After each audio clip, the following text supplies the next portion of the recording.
કચ્છમાં ભારે વરસાદની આગાહીને પગલે તંત્ર એલર્ટ. એનડીઆરએફ ટીમ સ્ટેન્ડ બાય પર. કચ્છ જિલ્લામાં આગામી 3 દિવસ ભારે વરસાદની આગાહીને પગલે જિલ્લા વહીવટીતંત્ર સંપૂર્ણ એલર્ટ મોડમાં આવી ગયું છે. સંભવિત આપત્તિને પહોંચી વળવા એનડીઆરએફની ટીમને અત્યાધુનિક સાધનો સાથે સ્ટેન્ડ બાય રાખવામાં આવી છે. ભારે વરસાદથી વિકટ પરિસ્થિતિ સર્જાય તો તાત્કાલિક બચાવ અને રાહત કામગીરી માટે એનડીઆરએફની મદદ લેવામાં આવશે.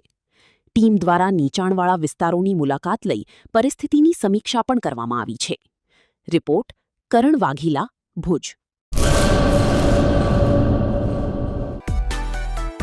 માં motor driving, safe and sure driving. Driving એ શોખ સાથે આપની મોટી જવાબદારી પણ છે. અમારા ઇન્સ્ટ્રક્ટર દ્વારા સચોટ અને સરળ માર્ગદર્શન. આપની રોજની તાલીમની માહિતી મેળવીને શું અધુરાશ છે એના ઉપર પૂરું ફોકસ કરાય છે.